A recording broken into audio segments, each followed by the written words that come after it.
La pluie tombait sans relâche sur Marseille cet après-midi-là, dessinant des ruisseaux brillants le long des trottoirs inégaux de la rue de Lyon.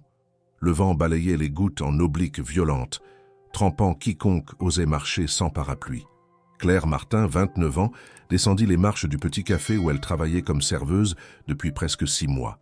Elle pressa le pas, resserrant son manteau usé autour de ses épaules, consciente qu'elle était déjà en retard pour son second emploi du jour, celui de femme de ménage dans un immeuble administratif du centre-ville. Elle glissa légèrement sur les pavés mouillés, jura à mi-voix, puis s'arrêta net. À une dizaine de mètres devant elle, un corps était affalé contre le mur, à demi recouvert par une flaque d'eau boueuse. L'homme semblait inconscient. Aucun passant ne s'était arrêté. Quelques regards s'étaient tournés sans s'attarder. Le cœur de Claire accéléra. Elle hésita un instant. Il était peut-être ivre, peut-être dangereux, ou simplement épuisé. Mais quelque chose dans la façon dont son bras reposait contre son torse, tordu de manière anormale, la poussa à s'approcher. Elle posa un genou à terre, ignorant le froid et l'humidité qui traversaient aussitôt son jean. « Monsieur, vous m'entendez » demanda-t-elle d'une voix claire mais inquiète. Aucun mouvement. Aucun son. Claire sortit son téléphone, ses doigts tremblants cherchant le numéro des urgences. En même temps, elle retira son manteau et le plaça sur le torse de l'inconnu, le protégeant un minimum de la pluie persistante. L'attente fut longue. Les minutes s'étiraient, douloureuses. Un homme pressé passa près d'eux sans s'arrêter, jetant un coup d'œil rapide, puis repartit en haussant les épaules. Claire restait là, agenouillée, tenant d'une main le manteau détrempé, de l'autre son téléphone contre son oreille, répétant au standardiste tout ce qu'elle pouvait observer. Teint pâle, respiration faible, pas de blessure visible. À mesure que le temps passait, ses pensées se bousculaient. Elle allait perdre son emploi de femme de ménage. Son patron n'accepterait jamais un nouveau retard. Mais elle ne pouvait pas partir. Pas maintenant. Pas sans savoir s'il allait s'en sortir. Enfin, les gyrophares d'une ambulance illuminèrent brièvement les immeubles gris de la rue. 2 secouristes descendirent rapidement, la remercièrent d'un signe de tête, puis prirent le relais avec une efficacité rassurante. Claire se releva lentement, ses jambes engourdies, ses mains gelées. L'un des infirmiers lui demanda si elle connaissait l'homme. Elle secoua la tête. « Je l'ai juste trouvé là. » Elle ne demanda pas son nom. Elle ne demanda pas où il l'emmenait. Tout ce qu'elle voulait, c'était rentrer chez elle, changer de vêtements et espérer que son retard ne lui coûterait pas un autre revenu. Sur le chemin du retour, elle pensait à ce visage, pâle et étranger, qui resterait probablement une énigme. Dans un monde où chacun semble ne penser qu'à lui-même, pourquoi avait-elle, elle, décidé de s'arrêter? Elle n'en avait aucune idée. Peut-être par instinct, peut-être par révolte, peut-être parce qu'un jour, quelqu'un l'avait ignorée, elle aussi. Ce soir-là, en essorant ses vêtements dans la petite salle de bain de son studio, Claire ne pensait plus à l'homme de la rue de Lyon. Elle avait d'autres urgences. Le loyer à payer. Sa mère malade à Toulouse. Ses heures supplémentaires refusées. Le monde ne lui laissait pas le luxe de l'altruisme prolongé. Et pourtant, sans le savoir, ce geste simple, s'agenouiller sous la pluie auprès d'un inconnu, venait de faire basculer sa vie. Ce qu'elle ignorait encore, c'est que cet homme inerte et silencieux sur les pavés froids de Marseille n'était pas un simple passant, et qu'il ne l'oublierait jamais. Claire se coucha tôt ce soir-là, épuisée. Un autre jour l'attendait, aussi précaire que le précédent. Et pourtant, quelque part dans l'obscurité des couloirs d'un hôpital, une conscience revenait lentement à la surface, accompagnée d'un souvenir flou. Celui d'une jeune femme aux yeux inquiets, d'un manteau trempé posé sur sa poitrine, et d'une voix douce appelant à l'aide dans la pluie battante. Ce n'était rien, juste un instant, une étincelle dans une vie grise. Du moins, c'est ce que Claire croyait. 3 semaines s'étaient écoulées depuis ce jour pluvieux sur la rue de Lyon. 3 semaines de fatigue accumulée, de vêtements à laver à la main, de courses minutées entre 2 boulots mal payés. Claire Martin avait repris sa routine sans attendre ni se souvenir de l'homme effondré qu'elle avait aidé. Elle n'avait jamais su son nom, ni ce qui lui était arrivé. Après tout, dans son monde, chaque minute comptait, et il n'y avait guère de place pour les récits inachevés. Ce matin-là, elle était descendue au sous-sol de l'immeuble pour s'occuper du linge. Le bâtiment était ancien, mal isolé, et le local commun pour laver les vêtements sentait toujours l'humidité. La lumière vacillait au plafond, tandis qu'elle chargeait la machine avec ses habits sombres. Son téléphone, glissé dans la poche arrière de son jean, vibra doucement.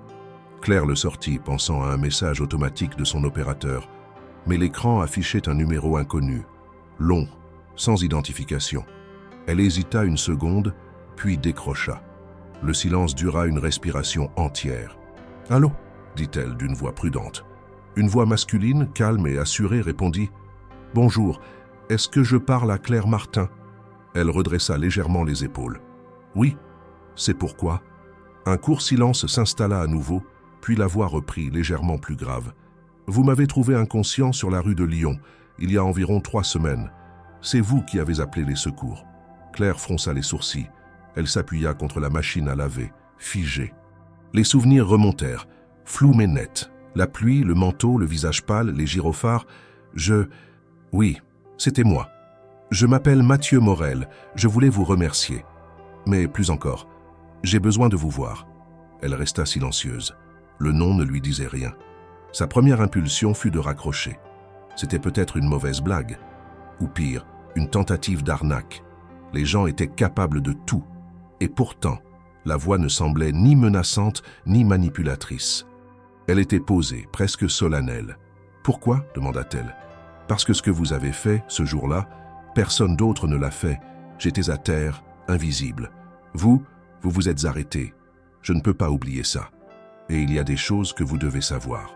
Je ne comprends pas, je vous ai aidé, c'est tout. Ce n'est pas tout, Claire. C'est précisément pour cela que j'aimerais vous rencontrer. J'aimerais vous l'expliquer en personne. » Elle secoua la tête, bien qu'il ne puisse la voir. Cela n'avait aucun sens. Elle était juste une serveuse, une femme de ménage, une fille ordinaire dans une ville trop grande. Pourquoi cet homme voulait-il la revoir? Qu'avait-il à lui dire qui ne pouvait être transmis par un simple message de remerciement? « Je ne suis pas certaine que ce soit une bonne idée, » dit-elle finalement, sa voix teintée de méfiance. « Je comprends. Je vous enverrai une adresse. Si vous changez d'avis, j'y serai demain à midi. Si vous ne venez pas, je ne vous contacterai plus. » Un bip retentit. L'appel avait été coupé.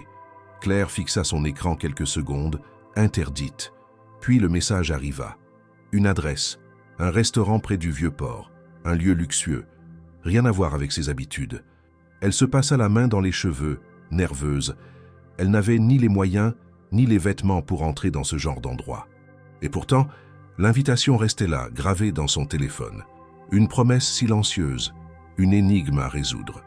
Le lendemain matin, elle se réveilla plus tôt que d'habitude.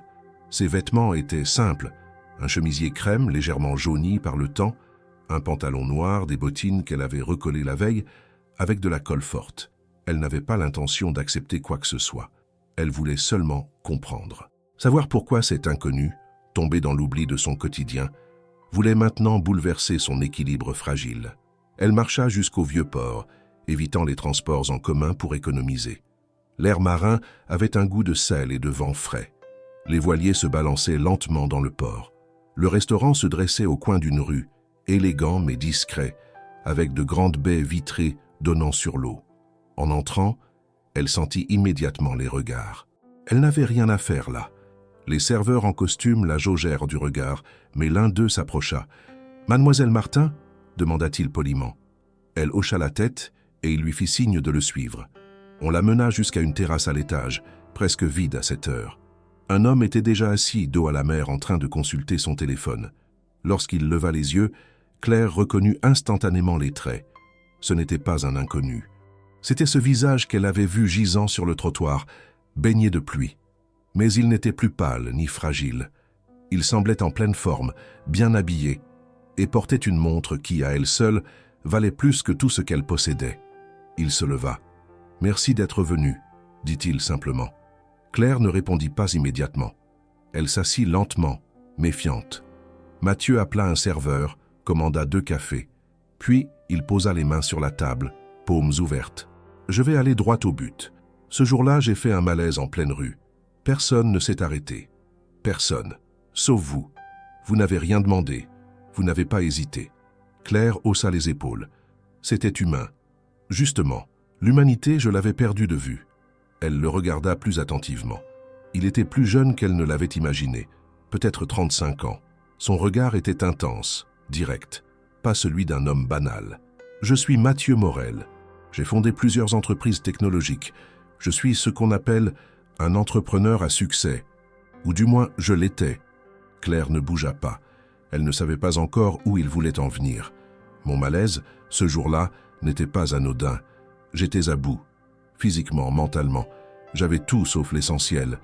Et votre geste m'a forcé à tout remettre en question. Il marqua une pause.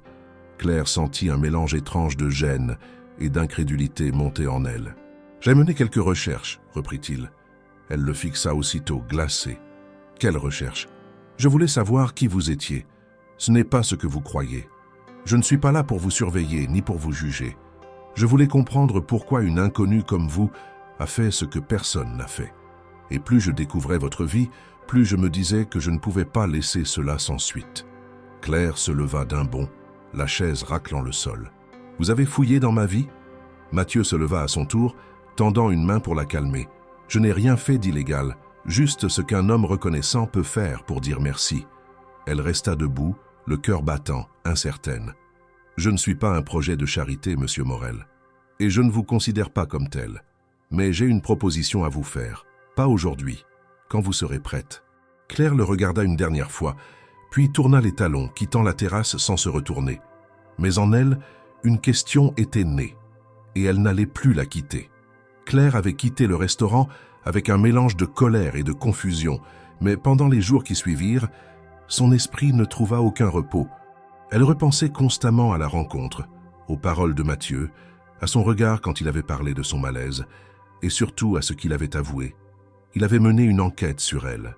Ce mot résonnait comme une trahison silencieuse, une intrusion dans son espace vital pourtant si modeste. Qui était cet homme pour s'intéresser à elle ? Pourquoi un inconnu, aussi influent soit-il, choisirait-il de s'attarder sur une vie aussi ordinaire, aussi fragile que la sienne ? Mais la colère s'estompait lentement, remplacée par une curiosité persistante. Non pas celle d'une opportuniste flairant une chance inespérée, mais celle d'une femme trop longtemps invisible, soudainement projetée dans un récit qui n'était pas le sien. Elle n'avait parlé à personne de ce rendez-vous, pas même à son amie Julie, la seule personne proche qu'elle voyait encore de temps en temps après son service au café. Cette histoire semblait irréelle, presque trop chargée pour être partagée sans éveiller des jugements ou des doutes. Finalement, après 5 jours de silence, Claire retourna au même restaurant. Elle n'avait pas prévenu, mais en entrant, le serveur la reconnut immédiatement. Il la mena à nouveau à la terrasse du haut, cette fois inondée de soleil. Mathieu était là, comme s'il avait su qu'elle reviendrait. Il ne montra aucun signe de surprise. Il se contenta de se lever, de la saluer, puis de l'inviter à s'asseoir. Le silence dura quelques instants. Claire fixait la mer, les mâts des voiliers qui se balançaient doucement dans le vent du port, cherchant à ignorer le poids du regard de Mathieu. « J'ai réfléchi, dit-elle enfin. Je suis venue pour comprendre, pas pour accepter quoi que ce soit. » Mathieu acquiesça. « C'est tout ce que je demande. » Il commanda à nouveau 2 cafés, puis se pencha légèrement vers elle. « Je vais te dire quelque chose que très peu de gens savent. J'ai passé les 15 dernières années à bâtir une entreprise. Je suis parti de rien, ou presque. J'ai investi tout ce que j'avais, sacrifié ma santé, mes relations, mes nuits. Ce que les gens voient, c'est le succès, les chiffres, les récompenses. Ce qu'ils ne voient pas, c'est que je me suis perdu en chemin. » Claire l'écoutait sans intervenir. Il n'y avait dans sa voix ni vanité, ni recherche de pitié. Seulement une honnêteté brute, presque inconfortable. Le jour où je suis tombé dans la rue, ce n'était pas une fatigue passagère. C'était un effondrement total. Mon corps a dit stop. Mais plus encore, mon esprit avait déjà lâché prise. Je ne pensais pas que quelqu'un s'arrêterait. Et pourtant, tu l'as fait. Elle serra les lèvres, croisant les bras. Je l'ai fait parce que personne d'autre ne le faisait. Et je ne veux pas qu'on me glorifie pour ça. Ce n'est pas de la glorification. C'est de la reconnaissance. Et plus que ça, c'est une tentative de réparer. Elle arqua un sourcil. Réparer quoi? Il la regarda longuement, puis sortit une petite tablette de cuir de sa poche, qu'il posa sur la table. Il l'ouvrit. À l'intérieur, quelques feuilles soigneusement pliées. J'ai fait des recherches sur toi. Pas pour te surveiller, pour comprendre. Tu vis avec très peu. 2 emplois, des horaires instables, un studio de 20 mètres carrés dans un immeuble délabré. Tu n'as jamais arrêté tes études parce que tu étais incapable, mais parce que ta mère est tombée malade. Tu t'occupes d'elle à distance, et malgré tout, tu t'es arrêté pour un inconnu. » Claire détourna le regard. Elle n'aimait pas être exposée ainsi, même si les faits étaient exacts. « Pourquoi est-ce que tu me dis tout ça ? » ?»« Parce que j'ai un projet qui pourrait donner une seconde chance à des gens comme toi. Et j'ai besoin de quelqu'un comme toi pour l'imaginer, le questionner, le défier. Quelqu'un qui connaît la réalité, pas seulement les chiffres. » Elle fronça les sourcils, méfiante. « Tu veux que je travaille pour toi ? » ?»« Pas exactement. Je veux que tu viennes vivre un temps dans mon environnement, que tu observes, que tu comprennes ce que je veux créer et que tu me dises ce que tu en penses. Pourquoi moi ? Parce que tu es honnête. Tu as fait quelque chose que personne d'autre n'a fait sans rien attendre en retour. Parce que tu as connu des choses que mes collaborateurs ignorent complètement. Et parce que je crois qu'on ne peut pas construire un projet social depuis une tour d'ivoire. » Claire soupira, secouant la tête. « Je ne suis pas une experte en politique sociale. Je n'ai même pas fini mes études. C'est justement ce qui te rend précieuse. Tu parles avec la voix de celle qu'on n'écoute jamais. » Elle se leva, une fois de plus. Trop d'informations, trop de pression. « Je ne suis pas prête pour ça. » Mathieu ne la retint pas. Il la regarda partir, comme la première fois, avec calme. Mais cette fois, au fond d'elle, Claire ne ressentait pas la même résistance. Il avait semé quelque chose, et elle ne savait pas encore si elle devait le nourrir ou l'étouffer. Ce soir-là, en rentrant chez elle, Claire trouva un petit paquet posé devant sa porte. Aucune note. Juste une clé dorée attachée à un ruban et un papier plié en deux. Une adresse à Paris écrite d'une main droite, propre et ferme. Rien de plus. Pas de nom, pas de message. Mais elle comprit immédiatement. Il n'avait pas fini. Et désormais, la suite lui appartenait. Claire resta longtemps assise sur son lit, le dos appuyé contre le mur froid de son studio, la clé dorée posée dans le creux de sa main. L'adresse indiquée sur le papier n'était pas n'importe laquelle. Elle la connaissait vaguement. Un quartier résidentiel à Paris, connu pour ses rues calmes, ses bâtisses imposantes et ses loyers inaccessibles. L'endroit appartenait à un autre monde, un monde dont elle n'avait effleuré que les reflets, à travers les vitrines ou les pages de magazines abandonnés dans les cafés. Elle retourna la clé entre ses doigts, encore et encore. Rien ne la liait à cet homme. Rien ne l'obligeait à répondre à son invitation. Et pourtant, quelque chose la poussait à envisager cette échappée. Pas une fuite, plutôt une confrontation. Elle voulait comprendre ce que Mathieu Morel espérait vraiment d'elle. Car jusqu'ici, chaque parole qu'il avait prononcée semblait pesée, calculée, mais profondément sincère. C'était cette dualité qui la troublait. Un homme capable de manipuler les règles du pouvoir tout en faisant preuve d'une vulnérabilité inattendue. 2 jours plus tard, elle se rendit à Paris. Elle ne prévint personne, emporta seulement un sac à dos avec quelques affaires et laissa un mot sur la porte de sa voisine, lui demandant de récupérer le courrier en son absence. Le train fut long, rythmé par le va-et-vient de ses pensées contradictoires. L'envie de rebrousser chemin l'assaillit plusieurs fois, mais elle resta assise, le regard fixe sur les paysages flous qui défilaient. En arrivant à l'adresse indiquée, elle trouva un portail bleu, immense et élégant, encadré par des murs en pierre recouverts de lierre. Elle hésita avant d'y insérer la clé. Le mécanisme tourna sans résistance. Le portail s'ouvrit sur une allée bordée de haies taillées avec précision, menant à une maison discrète mais majestueuse. La porte d'entrée s'ouvrit avant qu'elle n'atteigne les marches. Un homme en costume noir, la cinquantaine, se présenta simplement comme Arnaud, l'assistant de M. Morel. Il l'invita à entrer avec un respect presque cérémonieux, sans poser de questions. L'intérieur était silencieux, baigné d'une lumière douce, filtrée par de grands rideaux clairs. Les meubles, de bois sombre et de lignes simples, dégageaient une élégance discrète. Aucun luxe ostentatoire, juste une impression d'ordre et de maîtrise.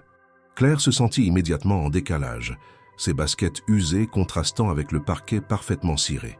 Arnaud la guida jusqu'à un salon à l'étage où Mathieu l'attendait. Il se leva à son entrée, lui adressa un sourire mesuré. « Merci d'être venu.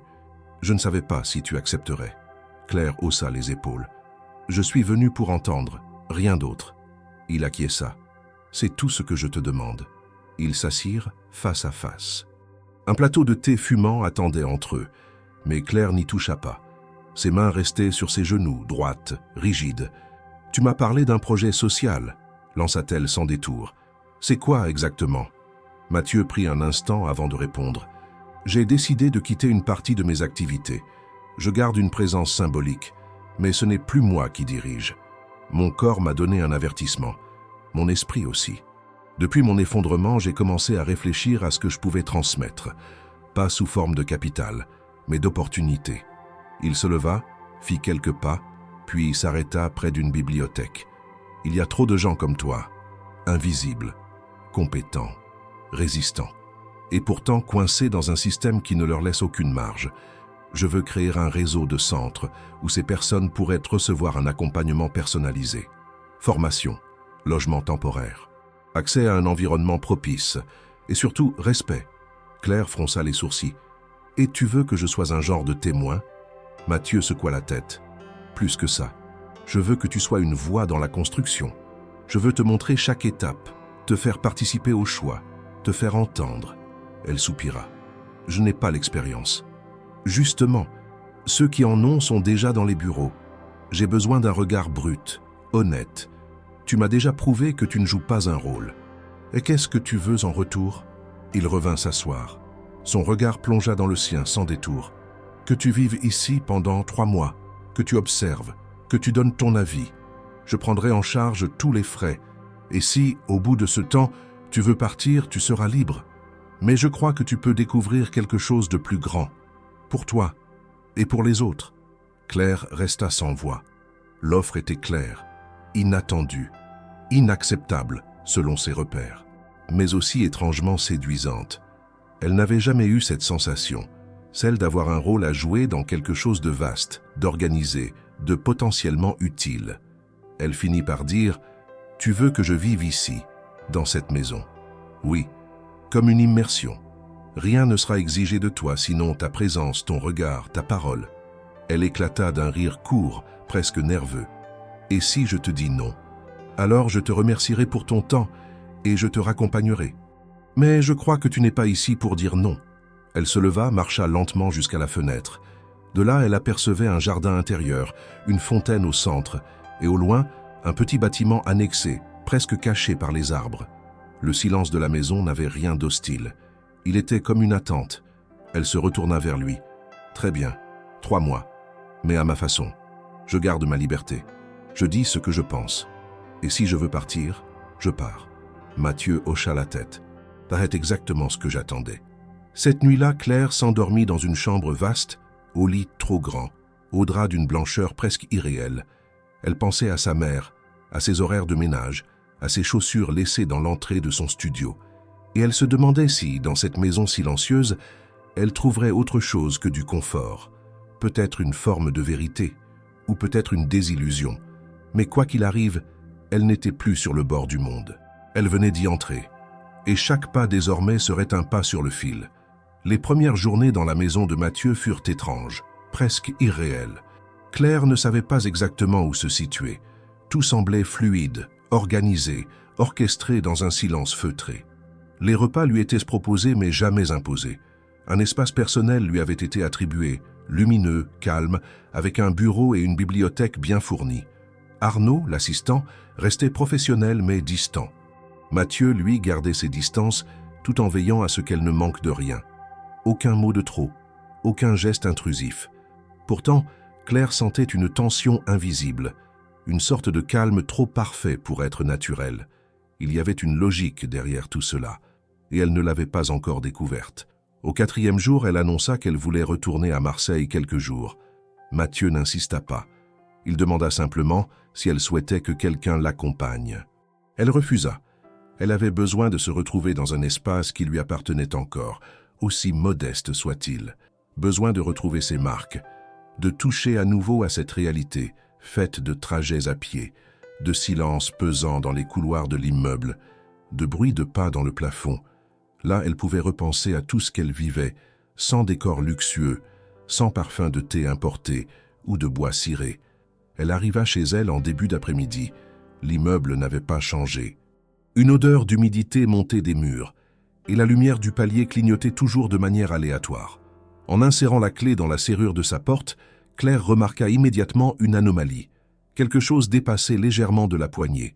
Une enveloppe épaisse, beige, sans aucun cachet, sans timbre, sans nom, juste pliée et coincée dans le métal. Elle la prit, l'ouvrit. À l'intérieur, un papier épais, de qualité, plié en deux. Pas d'introduction, pas de signature. Juste une phrase manuscrite, tracée d'une écriture droite et ferme. « Je crois encore que tu peux changer de vie. Reviens quand tu seras prête. Monsieur ». Avec cette note, une petite boîte en velours. Claire l'ouvrit. Une seconde clé, différente de la première, plus fine, dorée également. Elle la prit entre les doigts, perplexe. Il n'y avait pas d'adresse cette fois. Rien de plus à suivre que ce message énigmatique, dont la simplicité glaçait plus qu'elle ne réchauffait. Elle resta longtemps assise dans sa petite cuisine, la clé devant elle, le papier posé à côté. Le message n'était pas une demande, c'était une invitation, une possibilité laissée ouverte. Elle pensait avoir pris une décision en acceptant l'offre de Mathieu, mais il semblait que l'expérience ne faisait que commencer et que les règles du jeu étaient encore en train de se dessiner. Elle ne comprenait pas pourquoi il agissait ainsi. Ce n'était pas de la manipulation. Ce n'était pas non plus une tentative de domination. Il y avait autre chose, une logique personnelle peut-être, mais pas encore perceptible. Et c'est cette absence de justification qui la troublait le plus. Le lendemain, elle retourna au café pour y travailler une journée, comme pour marquer son territoire, rappeler à elle-même qu'elle appartenait encore à cet autre monde, celui du service, des commandes criées entre deux tables, des pourboires incertains et des heures volées au sommeil. Ses collègues la regardaient avec surprise, certains avec distance, comme si son absence l'avait rendue étrangère. Julie lui demanda ce qu'elle avait fait. Claire répondit simplement qu'elle avait eu une opportunité temporaire et qu'elle verrait bien où cela l'amènerait. Elle ne voulait pas mentir, mais elle refusait de tout expliquer. Les mots auraient trahi la complexité de ce qu'elle vivait. En quittant le service, trempée par une averse soudaine, elle sentit quelque chose en elle se déplacer, imperceptiblement, comme si l'espace entre ces deux vies se resserrait. Elle n'était plus complètement ici, mais elle n'était pas encore là-bas. Elle se trouvait dans une faille, un entre-deux instable, qui demandait une décision claire. 2 jours plus tard, elle prit de nouveau le train pour Paris. En arrivant à la maison au portail bleu, Arnaud la reçut avec le même calme professionnel. Il ne posa aucune question, Mathieu non plus. Ils semblaient tous deux savoir qu'elle reviendrait. La chambre qu'elle occupait était restée telle qu'elle l'avait laissée. Une note sur le bureau, cette fois imprimée. « Si tu acceptes de participer réellement, demain commencera la première étape. » Aucune signature, mais Claire comprit. Le lendemain, Mathieu l'invita à le rejoindre dans une pièce qu'elle n'avait pas encore explorée. Une vaste salle de réunion, avec un tableau interactif, des dossiers empilés, des croquis sur les murs. Il y avait là 2 autres personnes, une femme d'une 40aine d'années aux cheveux courts, prénommée Sabine, et un homme plus jeune, Mehdi, visiblement architecte. Mathieu lui expliqua que ce lieu était le centre névralgique du projet. Il voulait créer un premier prototype de centre d'accueil à Marseille même. Il avait déjà identifié un bâtiment, mais la configuration, les usages, les programmes proposés devaient encore être définis. Claire s'assit, écouta, observa. Il parlait avec des termes techniques, des échéanciers, des budgets, des validations. Puis Mathieu se tourna vers elle. « Et toi, si tu avais eu accès à un lieu comme celui qu'on veut construire, à 23 ans, qu'aurais-tu aimé y trouver ?» La question était simple. Claire répondit sans réfléchir. « Quelqu'un pour m'écouter. Vraiment, pas pour remplir une fiche. » Le silence s'installa. Sabine nota quelque chose. Mehdi hocha la tête. Mathieu la regardait avec intensité. Pas pour juger, pour absorber, pour apprendre. À la fin de la réunion, Mathieu lui tendit un dossier. « Lis ça. Ce sont les premières idées. Demain, tu nous diras ce que tu en penses. » Claire prit le dossier sans un mot. Elle était entrée. Pas seulement dans la maison, mais dans le processus. Et elle comprenait enfin que cette clé dorée n'ouvrait pas une porte, mais une implication, un passage, une responsabilité qu'elle n'avait pas cherchée, mais qu'elle n'avait plus envie de fuir. La clé dorée qu'avait ouvert plus qu'une simple porte dans le quartier tranquille du 16e arrondissement de Paris. Elle avait déclenché une série de déplacements silencieux dans l'existence de Claire, des mouvements internes presque imperceptibles, mais profonds, Installée depuis plusieurs jours dans la grande maison, entourée de murs de pierre et de silence, elle commençait à distinguer les mécanismes discrets d'un monde qui n'avait jamais été conçu pour elle. Il ne s'agissait pas seulement de confort matériel, mais d'un mode de vie entier. Les horaires précis, les repas parfaitement calibrés, les échanges pesés, les visages fermés des employés de maison, l'absence totale d'improvisation. Même l'air semblait organisé. Claire ne savait toujours pas si elle avait fait le bon choix en revenant ici. Il y avait une pression diffuse, moins visible que dans ses anciens emplois, mais plus lourde. Elle était observée sans l'être, invitée à participer mais sans directive nette, placée au centre d'un projet sans cadre défini. Elle n'était ni salariée, ni invitée, ni consultante. Elle était là, et cette position instable la rendait nerveuse. Mathieu, de son côté, restait égal à lui-même, présent mais jamais intrusif, toujours poli mais jamais familier. Il ne cherchait pas à la convaincre. Il agissait comme s'il savait qu'elle finirait par trouver sa place dans cette mécanique étrange. Le projet lui tenait visiblement à cœur. Ses paroles étaient réfléchies, ses silences tout autant. Et même si elle restait méfiante, Claire ne pouvait s'empêcher de remarquer que jamais il ne cherchait à l'impressionner. Il lui parlait comme à une égale, ce que peu de gens dans sa vie avaient jamais fait. Ce matin-là, Arnaud la prévint que Mathieu souhaitait lui montrer un espace auquel elle n'avait pas encore eu accès. Une voiture la conduisit, une demi-heure plus tard, vers une zone plus industrielle de la ville. L'endroit ne ressemblait en rien au salon paisible de la maison parisienne. Il s'agissait d'un ancien entrepôt réaménagé sommairement, aux murs encore bruts, au sol poussiéreux.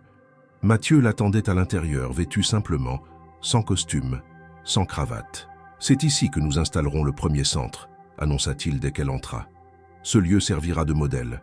Il sera imparfait, forcément, mais il doit être fonctionnel, humain, utile, et j'ai besoin que tu m'aides à définir ce que cela veut dire. » Claire fit le tour du bâtiment. L'espace était vaste, les plafonds hauts, les structures métalliques visibles. Elle demanda combien de personnes le centre pourrait accueillir. Mathieu répondit qu'il ne voulait pas de dortoirs impersonnels, ni de bureaux fermés. Il envisageait un lieu hybride, des espaces de vie, de travail, de formation, de répit. Une sorte de laboratoire social, adaptable, évolutif. Et les gens que tu veux aider, comment vont-ils entendre parler de cet endroit ? Demanda-t-elle. Par des associations partenaires, par les services sociaux, mais surtout par le bouche à oreille. Je veux qu'on vienne ici parce qu'on en a entendu du bien. Claire resta silencieuse, puis elle demanda à voir les plans. Ils étaient posés sur une table de chantier. Elle se pencha, les examina en détail, prit un crayon et traça une ligne. Ici, tu veux mettre un espace de formation, mais l'entrée est trop éloignée. Quelqu'un qui arrive pour la première fois doit pouvoir y accéder sans se perdre. Sinon, il rebroussera chemin avant même de comprendre ce qu'on propose. Mathieu hocha la tête. Il ne la contredit pas. Il appela immédiatement un architecte, lui demanda de revoir cette partie du plan. Claire ne comprenait pas encore tout ce qu'elle déclenchait, mais elle sentait qu'elle était écoutée, réellement. Les jours suivants furent marqués par des réunions plus fréquentes. Elle se retrouva à discuter avec des chefs de projet, des urbanistes, des psychologues, des éducateurs. Tous venaient avec des idées précises, des concepts, des stratégies. Mais à chaque fois, Mathieu demandait à Claire ce qu'elle en pensait. Et souvent, elle proposait une autre approche, pas meilleure, juste plus ancrée dans la réalité. « Le problème, disait-elle un soir en revenant avec Mathieu de l'un de ses rendez-vous, c'est que tout le monde pense à la place des autres. Moi, je sais ce que c'est que de ne pas pouvoir payer un ticket de métro. Je sais ce que ça fait d'être humilié par un formulaire incompréhensible ou un fonctionnaire pressé. Alors je ne veux pas qu'on reproduise ça ici. » Mathieu l'écouta longuement, sans l'interrompre. Puis il déclara « C'est exactement pour ça que je t'ai choisi. » Mais c'est à son retour à la maison, un soir de pluie fine, que la véritable rupture s'opéra. Claire monta à l'étage, fatiguée, passa devant une porte toujours fermée au fond du couloir. Ce soir-là, elle était entr'ouverte. Poussée par la curiosité, elle entra. La pièce était une bibliothèque, couverte du sol au plafond de livres classés avec rigueur. Mais ce n'était pas cela qui attira son attention. C'était un tableau accroché au mur du fond, légèrement en retrait. Une peinture ancienne représentant une femme aux traits simples, aux cheveux bruns relevés, au regard franc et un peu triste. Elle portait une robe de couturière, ses mains reposant sur un tissu plié. Claire resta figée devant le tableau. Ce visage, il lui rappelait quelque chose. Pas dans les traits exacts, mais dans l'attitude, dans l'expression. Elle n'entendit pas Mathieu entrer. Il s'approcha doucement. « C'était ma mère, dit-il, la voix plus basse que d'habitude. Elle m'a élevé seule. Elle travaillait jour et nuit pour que je puisse étudier. Elle ne comprenait rien à mon univers, mais elle ne m'a jamais fait sentir que je lui devais quelque chose. » Claire ne répondit pas. Elle comprenait maintenant. Ce projet n'était pas une stratégie, ni une manœuvre philanthropique. C'était une dette, une manière de redonner ce qu'il n'avait jamais su offrir à celle qui l'avait porté dans le silence. « Tu lui ressembles, un peu, » murmura-t-il. « Dans la façon dont tu observes, sans juger. » Claire quitta la pièce sans un mot, le cœur serré. Ce qu'elle venait de voir lui donnait une nouvelle lecture de tout ce qu'elle vivait ici. Il ne s'agissait plus d'un simple projet, c'était une transmission. Une tentative de réparer non pas le passé, mais l'héritage d'un sacrifice jamais reconnu. Et sans qu'elle le veuille vraiment, Claire se sentit désormais liée à cet endroit. Non par contrat, mais par une histoire qu'elle n'avait pas vécue, mais qu'elle comprenait. Le lendemain de la découverte du tableau, Claire descendit plus tôt que d'habitude. La maison semblait plus silencieuse encore. Elle prit son petit déjeuner dans la cuisine, seule, accompagnée uniquement du bruit lointain d'un arrosage automatique dans le jardin. Quelque chose avait changé. Pas dans les meubles, ni dans les visages, mais dans la manière dont elle se tenait là, au centre de cette maison autrefois étrangère. Le regard qu'elle portait sur cet espace n'était plus celui d'une invitée méfiante. Elle ne s'était pas encore attachée, mais elle avait trouvé des repères, une forme de stabilité étrange dont elle ne savait pas encore si elle était confortable ou dangereuse. Mathieu arriva plus tard, vêtu simplement, avec une tasse de café à la main. Il s'assit en face d'elle sans un mot. Le silence entre eux n'était plus gênant. Il était devenu un langage à part entière. Ce fut lui qui prit la parole le premier, le ton neutre. « Tu m'as prouvé quelque chose que je soupçonnais, mais que je n'avais encore jamais vu à ce point. Tu vois ce que les autres ne voient pas. Tu entends ce qui est dit entre les phrases. Tu comprends ce que signifie vraiment être à la marge, sans l'avoir étudié dans un livre. » Claire leva les yeux vers lui sans répondre. Elle attendait la suite. Ce n'était pas de la flatterie, il préparait quelque chose, et elle ne voulait pas lui faciliter la tâche. « J'ai une nouvelle proposition, elle est plus radicale. Elle dépasse ce qu'on avait envisagé au départ. » Il fit une pause, puis poursuivit, sans détour. « Je veux que tu viennes vivre ici, avec moi, pendant 3 mois. Non comme invitée ou observatrice, mais comme participante à part entière d'un projet d'immersion. Je veux que tu sois présente à tout. Les réunions, les décisions, les dîners avec les partenaires, les visites de terrain.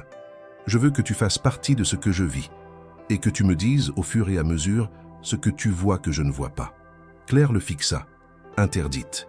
Il parlait calmement, sans insistance, comme s'il formulait une évidence.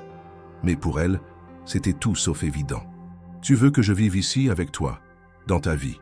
Oui, c'est un test, un échange.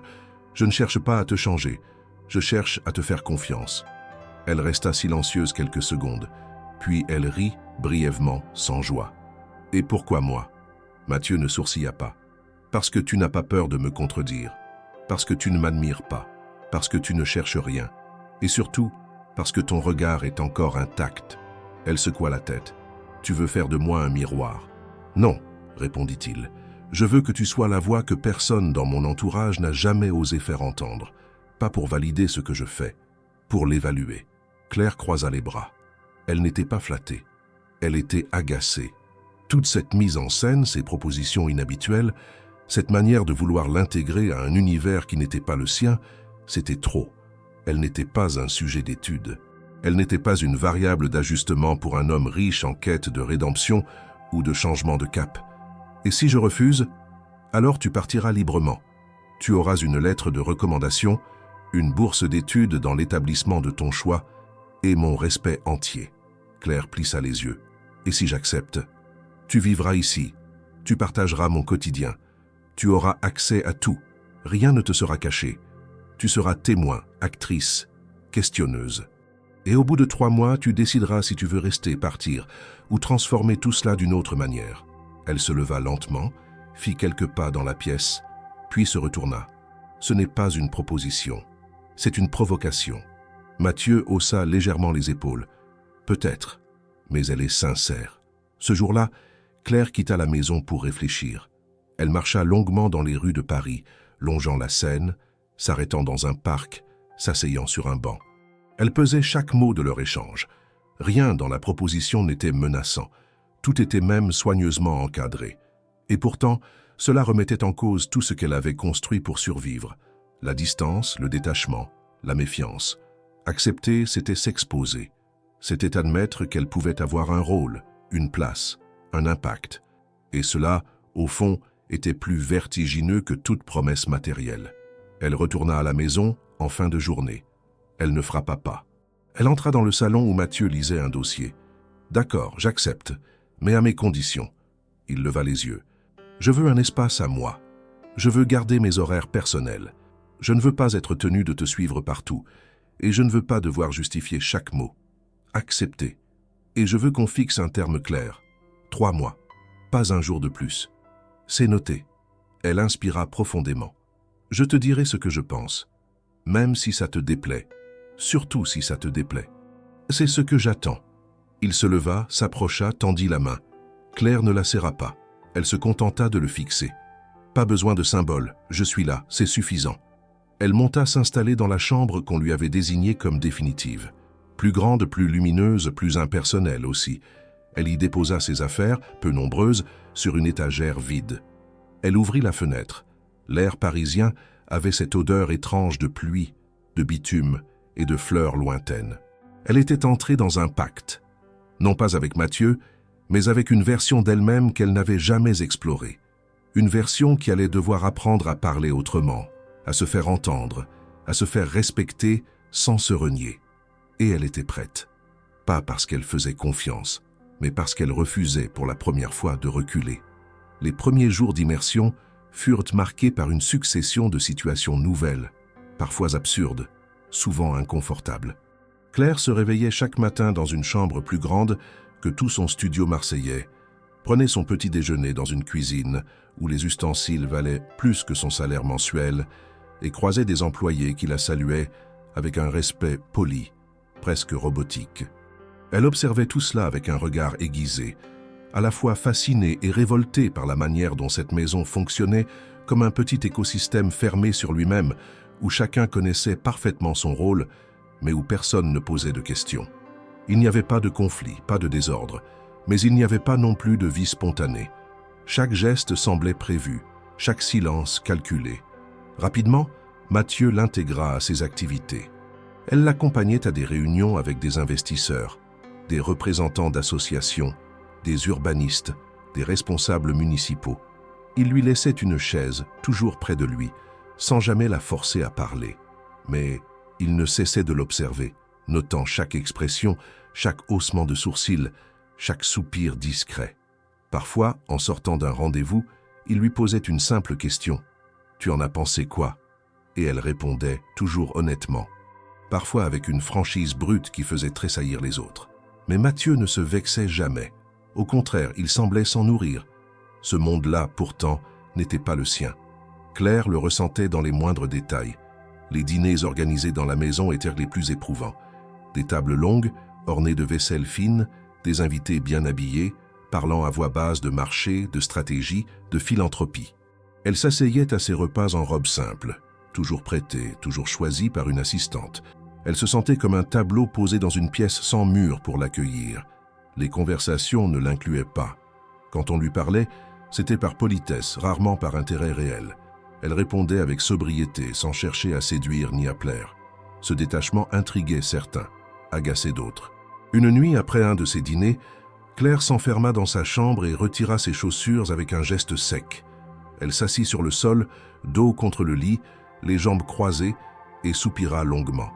Ce n'était pas seulement la fatigue, c'était l'impression persistante d'être déplacée, comme une pièce introduite dans un puzzle, dont elle ne partageait ni les contours ni les couleurs. Elle avait accepté cette expérience, oui, mais elle n'avait pas prévu que l'effort principal consisterait à ne pas disparaître derrière les apparences. Un incident survint lors d'une réception plus formelle. Mathieu avait convié un groupe d'investisseurs étrangers et Claire avait été présentée comme une consultante en immersion sociale. Elle ne comprenait pas vraiment ce que ce terme signifiait, mais elle comprit que c'était une manière élégante de ne pas dire la vérité. L'un des invités, un homme d'âge moyen au sourire trop large, s'approcha d'elle en fin de soirée et lui demanda avec condescendance comment elle était entrée dans le cercle. Claire, fatiguée, lui répondit sans filtre « J'ai ramassé un homme effondré sur un trottoir. Il s'est avéré qu'il était riche, voilà comment. » Le silence qui suivit fut glacial. Mathieu avait entendu. Il ne dit rien sur le moment, mais le lendemain matin, il demanda à la voir dans le jardin. Ils marchèrent sans parler, puis il s'arrêta près d'un banc. « Je ne t'en veux pas, mais ce que tu dis a du poids ici. Tu n'es pas invisible, pas dans cette maison. » Claire haussa les épaules. « Je ne veux pas devenir une mascotte, et je ne veux pas que tu le sois. Mais si tu casses tout, personne ne t'écoutera. Tu es ici pour bousculer, oui, mais pas pour détruire. Tu vois la différence ?» Elle hocha lentement la tête. Il avait raison, même si elle ne l'avouerait pas. Quelques jours plus tard, un événement changea sa perception. Elle accompagnait Mathieu à une rencontre avec un groupe de jeunes en réinsertion dans un centre provisoire soutenu par son fonds. Elle entra dans une salle de formation où une dizaine de jeunes discutaient avec une formatrice. Mathieu salua tout le monde, puis laissa Claire s'asseoir dans un coin. La discussion tourna rapidement vers les difficultés rencontrées pour retrouver un logement, un emploi, un semblant de stabilité. Une jeune femme, la vingtaine, la voix tremblante, parla de ses nuits dans un foyer surchargé, des entretiens d'embauche où elle n'était jamais rappelée, de son sentiment de honte constant. Claire se redressa légèrement. Elle connaissait ce sentiment, pas de manière théorique. Elle l'avait vécu, enduré. À la fin de la séance, la jeune femme vint vers elle. « On m'a dit que vous travaillez avec lui, le monsieur au projet. Vous pensez vraiment que ça va marcher ?» Claire ne répondit pas tout de suite. Elle regarda la jeune femme dans les yeux. Puis elle dit « Je ne sais pas encore, mais je suis là pour que ça marche pour des gens comme toi, pas pour lui. » Cette réponse, elle se la répéta longtemps en rentrant, car elle venait de comprendre quelque chose d'essentiel. Sa présence dans ce monde étranger n'était pas seulement une chance ni une intrusion. C'était une nécessité. Quelqu'un devait porter la voix de ceux qui n'avaient jamais été invités à parler. Et cette voix ne devait pas trembler. Elle n'était pas ici pour s'intégrer. Elle était ici pour introduire une faille utile, une faille qui laisserait passer l'air dans ce monde étanche. Les jours qui suivirent la visite au centre de réinsertion installèrent chez Claire une conscience plus aiguë de sa position. Ce n'était plus une question de confort ni de curiosité, mais de devoir. Elle sentait peser sur elle une forme de responsabilité nouvelle, silencieuse, mais tenace. Chaque remarque qu'elle faisait dans une réunion était reprise, commentée, parfois appliquée. Chaque geste était observé par les membres de l'équipe de Mathieu, qui semblaient chercher dans ses réactions un éclairage différent, une vérité que leur propre expérience ne leur permettait pas de percevoir. Elle n'avait jamais voulu incarner cette fonction. Elle n'avait pas été formée pour cela.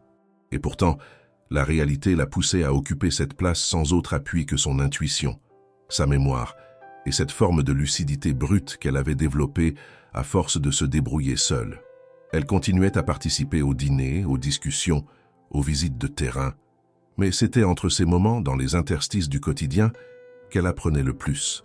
La maison de Mathieu n'était pas simplement une résidence de luxe. C'était une construction mentale, un lieu saturé d'ombre et de mémoire. L'organisation parfaite cachait une histoire personnelle qu'il n'avait jamais vraiment exposée, jusqu'au jour où elle retourna, volontairement cette fois, dans la bibliothèque au fond du couloir. Le tableau n'avait pas bougé. La femme représentée y était toujours assise, les mains posées sur le tissu, le regard fixe, mélancolique sans être triste. Claire s'assit en face, sur le fauteuil en cuir ancien, et l'observa longuement. Quelque chose dans la posture, dans l'expression, lui rappelait sa propre mère. Pas dans les traits, mais dans l'attitude, dans ce mélange de fatigue contenue et de dignité silencieuse. Elle n'avait pas entendu Mathieu entrer, mais il était là, debout derrière elle, les mains croisées dans le dos. Elle s'appelait Léa. Elle travaillait dans un atelier de couture à Marseille. Claire ne répondit pas. Elle attendait. Elle ne s'est jamais plainte, jamais. Même quand elle rentrait à minuit, les doigts en sang, même quand on nous a coupé l'électricité un hiver, elle trouvait toujours une manière de continuer. Il contourna le fauteuil et vint s'asseoir dans le second, en face d'elle. J'ai commencé à programmer sur un ordinateur qu'on m'avait prêté. Elle ne comprenait rien à ce que je faisais, mais elle me regardait avec une fierté muette. Elle ne me disait jamais que j'allais réussir. Elle disait seulement « Fais ce que tu peux, mais fais-le bien ». Claire baissa les yeux. Ces mots, ou du moins leur équivalent, elle les avait entendus aussi, de sa propre mère, couchée aujourd'hui dans un lit médicalisé à Toulouse, incapable de marcher, mais toujours vive d'esprit. Une femme que la vie n'avait jamais épargnée, mais qui n'avait jamais demandé qu'on l'épargne en retour. Mathieu reprit. J'ai toujours voulu lui rendre ce qu'elle m'avait donné, mais je n'ai pas su. J'étais déjà trop pris dans mes affaires. J'ai envoyé de l'argent. Je lui ai payé des vacances, un appartement plus grand, mais elle n'en voulait pas. Elle voulait seulement qu'on dîne ensemble une fois par semaine. Et même ça, je ne trouvais pas le temps. Il s'interrompit, regardant le tableau avec une intensité nouvelle. Quand elle est morte, je n'étais pas là. Je présentais une application à Londres. Elle est partie seule, dans un hôpital public, sans personne à son chevet. Le silence qui suivit ne fut pas gênant. Claire ne ressentait ni pitié ni jugement, seulement une compréhension brutale. Le projet social que Mathieu construisait n'était pas un acte altruiste, ni une stratégie de communication. C'était une tentative de réparation, pas de ce qu'il avait fait, mais de ce qu'il n'avait pas fait. Une manière de transmettre à d'autres ce qu'il n'avait pas su rendre à celle qui l'avait élevé. « Tu ne m'as jamais parlé de ta mère, dit-il enfin comme une invitation. Claire prit un temps avant de répondre. Elle vit toujours, mais elle ne peut plus se lever. Elle a travaillé comme aide ménagère toute sa vie. Elle connaissait chaque produit, chaque astuce. Elle m'a appris à ne jamais dépendre de personne. Même malade, elle refuse qu'on la plaigne. » Mathieu la regardait, pas avec compassion, avec attention. « Elle sait que tu es ici ? » ?»« Oui, elle pense que je perds mon temps. Mais elle est fière. Elle ne le dit pas, mais je le sais. » Ils restèrent un moment en silence. Puis Mathieu se leva, marcha vers une étagère et sortit un carnet relié de cuir. Il le tendit à Claire. « C'est le carnet de croquis de ma mère. Elle dessinait des robes qu'elle n'a jamais eu les moyens de fabriquer. C'est tout ce qu'il me reste d'elle, en dehors du tableau. » Claire ouvrit lentement le carnet. Les dessins étaient précis, délicats, faits à l'encre noire. Certaines robes portèrent des annotations. Type de tissu, ajustement à prévoir, prix estimé. C'était un travail minutieux, soigné. Elle tourna les pages, fascinée. Elle ne savait pas exactement pourquoi, mais ces croquis lui parlaient. Peut-être parce qu'ils représentaient un monde de beauté conçu dans la marge, un monde imaginé par une femme sans privilège, mais avec un regard. Elle referma le carnet, le rendit à Mathieu. « Tu devrais en exposer quelques-uns dans ton centre. Tu crois que ça aurait du sens? Ce serait un rappel que ce que tu fais vient d'un endroit vrai et que ceux qui franchiront la porte ne sont pas seuls à rêver sans moyens. » Mathieu acquiesça. Ce n'était pas une idée symbolique. C'était une trace concrète, une mémoire utile. Claire quitta la bibliothèque avec un sentiment nouveau. Elle n'était plus là uniquement pour observer ou critiquer. Elle faisait désormais partie de quelque chose, pas une famille, pas une entreprise. Une tentative, un effort commun de donner forme à ce qui n'existe pas encore. Elle ne savait pas jusqu'où cela l'amènerait, mais elle avait compris une chose essentielle. Ce projet n'était pas né dans un bureau. Il était né dans une cuisine trop étroite, dans des doigts abîmés par le fil, dans des dessins jamais vendus, dans le silence d'une femme oubliée, et c'était pour cette femme-là, autant que pour les autres, que Claire devait continuer. Les semaines suivantes virent le projet prendre une tournure plus concrète. Les plans du centre de Marseille étaient presque finalisés. Les premiers partenaires institutionnels avaient été engagés, et une équipe réduite commençait à se former autour de Claire et Mathieu. Le travail devenait dense, technique, parfois étouffant. Claire assistait à toutes les réunions, y compris celles où sa présence n'était pas forcément requise. Mathieu insistait pour qu'elle soit là non par obsession, mais parce qu'il avait compris que ses interventions, souvent brèves, apportaient une perspective rare. Dans une salle remplie de spécialistes, elle posait les questions qu'aucun d'eux n'osait formuler, ou pire, n'avait même envisagé. Cette position atypique faisait d'elle un élément redouté par certains et respecté par d'autres. Mais alors que tout semblait se mettre en place, une crise éclata brutalement. Un lundi matin, Mathieu reçut un appel d'un membre de son conseil d'administration. La presse avait obtenu des documents confidentiels sur les transferts de fonds internes entre ces entreprises et le projet social. Rien d'illégal en soi, mais assez ambigu pour déclencher une série de soupçons. On l'accusait de favoritisme, d'optimisation fiscale dissimulée derrière une façade humanitaire. Les journaux titraient sur ce millionnaire repenti qui blanchit son image à coups de centres sociaux. En l'espace de 48 heures, l'intégrité du projet tout entier fut mise en doute. Mathieu convoqua une réunion d'urgence avec ses avocats, ses associés et certains membres clés de son équipe. Claire y fut invitée, sans protocole. Elle entra dans la salle et comprit immédiatement que l'ambiance avait changé. Les regards étaient fermés, les voix tendues. L'un des juristes recommandait de suspendre temporairement toute communication sur le projet, voire de le mettre en pause. Un autre proposait de restructurer l'ensemble pour créer plus de distance entre les entités. Mathieu, silencieux, écoutait tout, prenant des notes, regard baissé. Puis, contre l'avis de tous, il demanda à Claire ce qu'elle en pensait. La pièce se figea. On ne lui avait pas adressé la parole depuis le début. Elle sentit la tension, mais elle n'hésita pas. Vous cherchez à éteindre un incendie avec des rideaux. Ça ne fera que l'étouffer un instant. Ensuite, tout brûlera. Si vous suspendez le projet maintenant, vous confirmez que vous avez quelque chose à cacher. Si vous vous repliez, vous leur donnez raison. Un silence lourd suivit. Un des directeurs rétorqua, agacé. « Vous n'avez pas à gérer une réputation publique, mademoiselle Martin. Ce n'est pas aussi simple. » Claire se tourna vers lui calmement. « Non, je n'ai pas à gérer une réputation. J'ai eu à gérer la survie. Et je peux vous dire que quand on vous accuse injustement, ce n'est pas en vous cachant que vous vous sauvez. C'est en montrant ce que vous faites et pour qui vous le faites. » Mathieu hocha lentement la tête. Il déclara que le projet continuerait, que le centre de Marseille serait inauguré dans les délais et que tous les comptes seraient ouverts à un audit indépendant. La décision fit l'effet d'une bombe. Certains quittèrent la pièce sans un mot. D'autres restèrent, plus calmes, mais manifestement inquiets.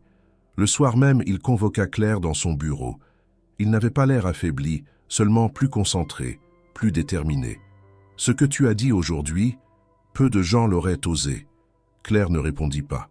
Elle savait que ce qu'elle avait fait n'était pas du courage, c'était du réflexe, un instinct de lucidité acquis par nécessité. « Tu as changé la dynamique, pas seulement dans la salle, dans ma manière de voir les choses. » Elle s'adossa à la porte, croisant les bras. « Je t'ai juste dit ce que j'aurais aimé qu'on fasse pour moi à l'époque. » Mathieu la regarda longuement, puis lui tendit un document.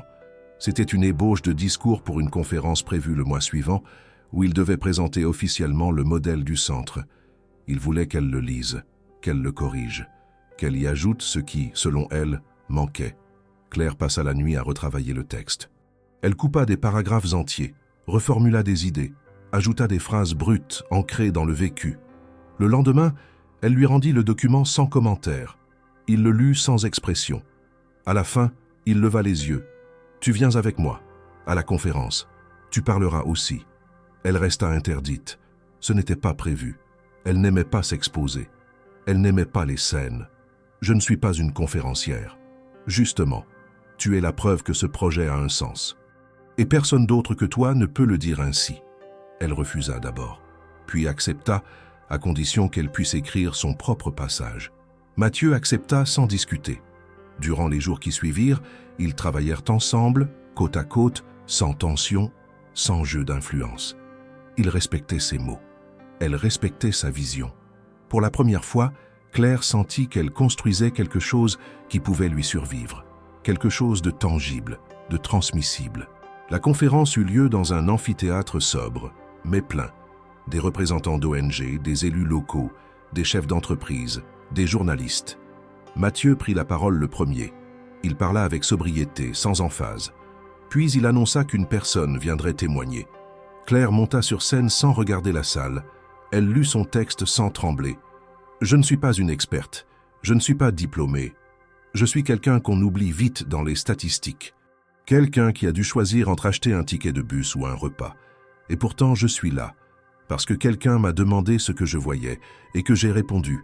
Ce projet n'est pas une faveur, c'est une nécessité, pour ceux qu'on ne voit pas, pour ceux qu'on n'entend jamais. » À la fin, il n'y eut pas d'ovation, juste un silence qui valait plus que tous les applaudissements, un silence d'attention réelle. En quittant la scène, Claire sentit le regard de Mathieu. Il ne souriait pas. Il avait ce regard qu'elle connaissait maintenant, celui d'un homme qui avait compris que l'idée n'était plus seulement à lui, qu'elle avait pris vie ailleurs, et que, pour la première fois, il n'était plus seul à la porter. L'exposition médiatique qui suivit la conférence fut plus intense que prévu. Les extraits du discours de Claire circulèrent rapidement sur les réseaux sociaux. Certains journaux titrèrent avec admiration « Une voix de l'ombre éclaire le projet Morel ». D'autres, plus sceptiques, s'interrogeaient sur la stratégie derrière ce choix. Mise en scène sociale ou engagement sincère? En quelques jours, Claire, malgré elle, devint un sujet de discussion. Elle ne l'avait ni cherché ni souhaité. Et dès le deuxième matin, elle regretta d'avoir accepté de prendre la parole. Sa boîte mail personnelle, que Mathieu avait expressément laissée confidentielle, fut saturée de messages. Certains étaient de jeunes femmes en situation précaire, touchées par ces mots, cherchant un conseil, une écoute, un espoir. Mais d'autres, bien plus nombreux, venaient de curieux, de cyniques, d'hostiles. On l'accusait d'opportunisme, de manipulation, de profiter d'un homme fragile pour s'élever. Les plus virulents insinuaient même une relation intime entre elle et Mathieu, cherchant dans le moindre détail la preuve d'un scandale masqué. Au sein de la maison, le climat changea. Les employés devenaient plus distants. Certains se montraient froids, d'autres évitaient son regard. Claire, qui avait enfin commencé à s'approprier cet espace, sentit les murs se resserrer autour d'elle. L'atmosphère, autrefois feutrée mais stable, devenait pesante, tendue, remplie de chuchotements qu'elle n'entendait pas, mais dont elle comprenait parfaitement la teneur.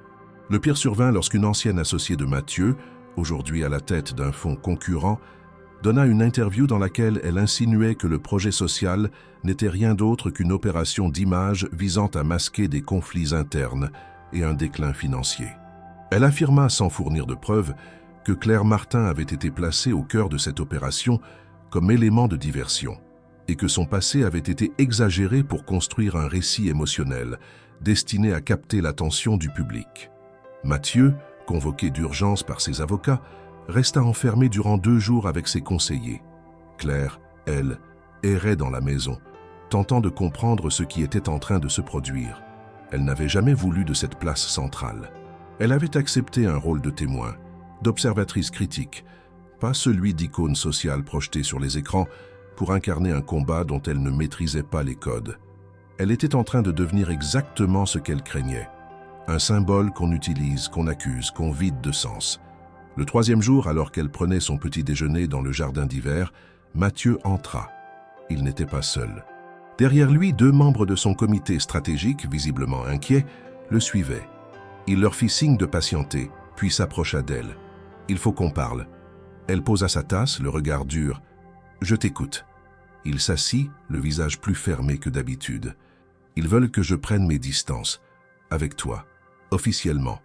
Temporairement. » Elle n'eut pas besoin d'entendre plus. Elle comprit immédiatement. Il avait été mis face à un choix. Sauver la structure ou la défendre, elle. « Et toi, qu'est-ce que tu veux ?» Mathieu ne répondit pas tout de suite. Il regarda dehors, le jardin immobile, les feuilles agitées par un vent faible. Puis, il la fixa. « Je ne peux pas te laisser porter ça seul. Tu ne devrais pas avoir à répondre à des attaques qui ne te concernent pas. Ce projet, c'est moi qui l'ai voulu. » Elle se leva. « Alors dis-le, publiquement. Dis que c'est toi. Que je ne suis pas ton alibi. » Mathieu acquiesça. Il promit une conférence de presse. Il voulait reprendre le contrôle du récit. Pas par stratégie, mais par nécessité morale. Claire le croyait. Elle savait qu'il n'était pas en train de la sacrifier. Il cherchait une issue, un moyen de la protéger, sans abandonner ce qu'ils avaient construit. Mais entre la promesse et l'acte, il y avait l'attente. Et cette attente, dans l'atmosphère lourde de la maison, devenait insupportable.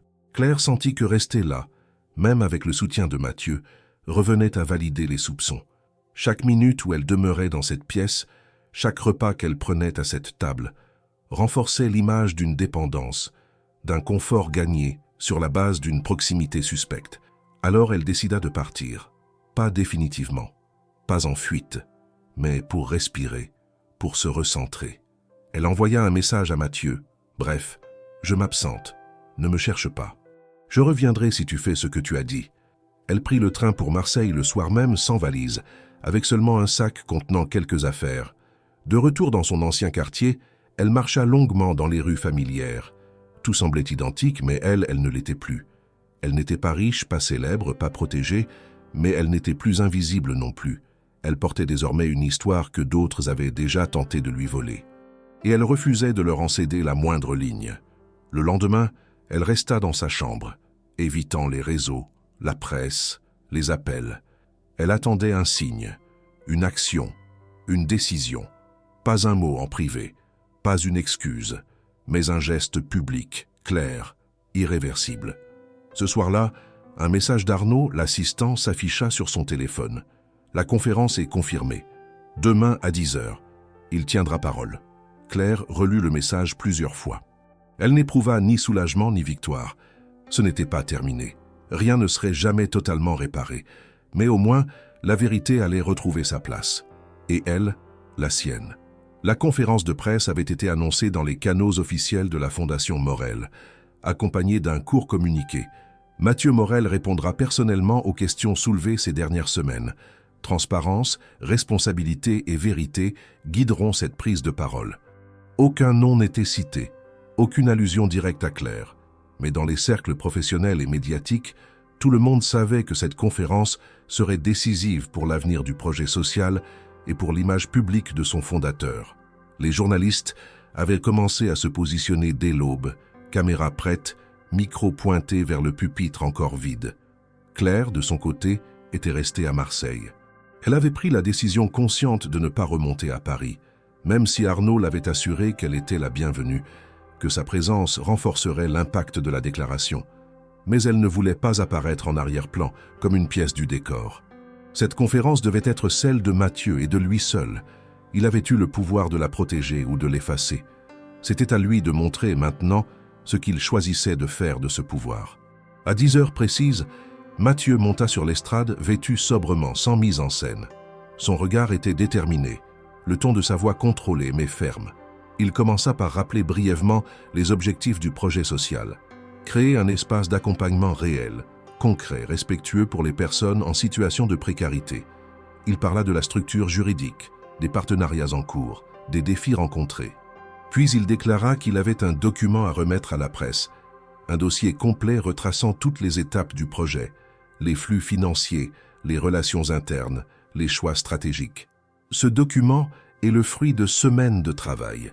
Il contient toutes les informations nécessaires pour comprendre ce que nous avons construit. Il démontre que rien n'a été dissimulé, que chaque euro engagé l'a été avec clarté. Il tendit un exemplaire du dossier à l'assistante de salle, qui le distribua aux journalistes présents. Mais ce n'est qu'après cette remise formelle que Mathieu aborda ce que tout le monde attendait, le rôle de Claire. Je dois maintenant parler d'une personne sans qui ce projet n'existerait pas. Une femme qui, il y a quelques mois, a fait ce que presque personne ne fait. Elle s'est arrêtée, dans la rue, devant un inconnu écroulé. Elle a appelé les secours. Elle était restée. Et ce geste simple, ce geste humain, a changé ma vie. Les journalistes se redressèrent dans leur siège. Les caméras se fixèrent. Les stylos stoppèrent leurs mouvements. Elle ne voulait rien. Elle ne demandait rien. Elle a refusé l'argent. Elle a refusé les privilèges. Mais elle a accepté une chose, m'accompagner à sa manière dans la construction d'un projet que j'aurais été incapable de mener seul. Elle a posé des questions que personne n'osait poser. Elle a parlé quand il fallait se taire, et elle s'est tue quand j'avais besoin d'écouter. Mathieu fit une pause, regardant droit dans l'objectif principal. Ces dernières semaines, elle a été attaquée, calomniée, instrumentalisée.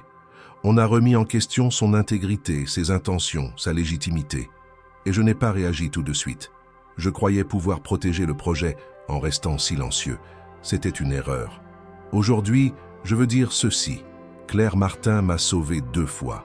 La première fois en appelant une ambulance, la seconde en m'obligeant à regarder le monde autrement. Le silence dans la salle était total. Mathieu reprit, sa voix légèrement plus grave. Je ne suis pas là pour défendre Claire. Elle n'a pas besoin de moi pour ça. Je suis là pour reconnaître publiquement que c'est moi qui ai eu besoin d'elle, pas l'inverse. Shail termina en précisant que Claire ne faisait pas partie de la direction de la Fondation, qu'elle n'était liée par aucun contrat, qu'elle n'avait jamais été rémunérée pour ses interventions. Il ajouta que toute décision future, concernant une éventuelle collaboration plus formelle, dépendrait exclusivement d'elle. Après une courte session de questions, dont la plupart furent centrées sur le contenu du dossier, la conférence prit fin. Les journalistes sortirent lentement, visiblement ébranlés. Certains publièrent des extraits du discours en direct. Les réseaux sociaux s'enflammèrent. Les titres changèrent de ton. Les accusations se muèrent en révisions prudentes. Les commentaires les plus durs disparurent progressivement, remplacés par des messages de soutien, de reconnaissance, de remise en question. Claire, qui avait suivi la retransmission en direct depuis le petit salon de la maison de sa mère, ne bougea pas pendant plusieurs minutes après la fin de la diffusion. Elle avait entendu chaque mot, vu chaque expression. Elle ne pleura pas, elle ne sourit pas. Elle resta simplement là, immobile, mesurant le poids de ce qui venait de se passer. Elle reçut un appel d'Arnaud 1 heure plus tard. Il lui transmit simplement ceci: « Il attend ton choix ». Mais Claire ne répondit pas immédiatement. Elle se rendit d'abord à pied dans un centre d'accueil local, un lieu modeste, financé par des dons privés, où elle avait fait du bénévolat quelques années plus tôt. Elle y retrouva une ancienne collègue, Marianne, qui dirigeait encore l'endroit avec la même énergie fatiguée mais combative. Elles discutèrent longuement. Claire demanda quels étaient les besoins les plus urgents, les lacunes, les blocages administratifs. Elle prit des notes, écouta sans interrompre, proposa de revenir quelques jours plus tard avec un plan de financement. Elle ne voulait pas créer un autre centre, encore moins dupliquer le modèle de Mathieu. Elle voulait quelque chose de plus petit, de plus ciblé. Elle voulait commencer là où elle avait été oubliée et offrir aux autres ce qu'elle avait, elle, dû apprendre seule. Le soir venu, elle s'assit à la table de la cuisine de sa mère, rédigea un mail bref et précis. Elle remercia Mathieu pour son discours, pour sa sincérité, pour son courage, et elle lui annonça qu'elle ne reviendrait pas dans la maison, qu'elle ne souhaitait pas de poste à la fondation, mais qu'elle acceptait la bourse promise, et qu'elle allait s'en servir pour créer une structure indépendante à Marseille, dédiée aux femmes en situation de précarité. Elle termina par une phrase simple: « Je ne t'abandonne pas. Je trace une autre ligne, mais c'est la même page. » Elle appuya sur « Envoyer » sans trembler. Puis elle se leva, sortit marcher dans la nuit douce. Elle n'avait pas gagné, elle n'avait pas triomphé, mais elle avait choisi. Et ce choix, désormais, ne pouvait plus lui être retiré. Quelques mois s'étaient écoulés depuis la conférence de presse. La Fondation Morel poursuivait son travail, plus discrète, mais plus solide. Le centre de Marseille avait finalement ouvert ses portes dans le bâtiment réhabilité que Claire avait visité au tout début du projet. Pourtant, elle n'avait pas assisté à l'inauguration officielle. Ce n'était pas par désintérêt ni par orgueil. Elle avait simplement compris que certaines batailles se mènent jusqu'à un point précis, puis qu'il faut laisser les autres prendre le relais. Claire avait depuis fondé sa propre structure, un local modeste au rez-de-chaussée d'un immeuble ancien, à quelques rues de là où elle avait grandi. Elle l'avait appelé l'Atelier 6, un clin d'œil discret au carnet de croquis de la mère de Mathieu, mais aussi à la 6e rue de son quartier d'enfance, là où elle avait appris à regarder, à écouter et à encaisser sans plier. L'objectif était clair dès le départ: offrir un espace d'accueil, d'écoute, de formation et de protection pour les femmes en situation de vulnérabilité, particulièrement celles qui, comme elle autrefois, se retrouvaient à survivre entre 2 emplois précaires, sans réseau, sans voie, sans échappatoire. Avec la bourse reçue de la Fondation, elle avait financé la location du lieu, l'achat de matériel, l'embauche d'une assistante sociale et d'une juriste à mi-temps. Mais au lieu d'annoncer son projet par voie de presse, elle avait opté pour une approche radicalement différente. Le bouche à oreille, les associations locales, les affiches dans les laveries automatiques, les centres médicaux, les arrêts de bus. En quelques semaines, des dizaines de femmes avaient franchi la porte de l'Atelier 6. Certaines n'avaient besoin que d'une conversation sans jugement. D'autres cherchaient un endroit où laisser leurs enfants pendant un entretien d'embauche.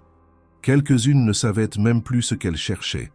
Et c'était là que Claire intervenait, avec sa parole directe, ses silences attentifs, son instinct forgé par l'expérience et non par la théorie. Elle ne portait jamais de badge, ne se présentait pas comme directrice, elle disait simplement « Je m'appelle Claire, je suis là ». Et souvent, cela suffisait à établir la confiance. Un matin, alors qu'elle ouvrait la porte après avoir passé la nuit à l'hôpital auprès de sa mère, elle trouva une enveloppe glissée sous le seuil. À l'intérieur, une simple carte blanche, sans texte, sans logo. Mais elle reconnut immédiatement l'écriture. C'était celle de Mathieu. Une date, une heure, rien de plus. Elle comprit immédiatement. Il ne s'agissait pas d'une convocation, ni d'un appel à revenir. C'était une invitation, libre, silencieuse, respectueuse. Ce jour-là, à l'heure dite, elle se rendit à pied jusqu'à la rue de Lyon. Il faisait beau, presque trop.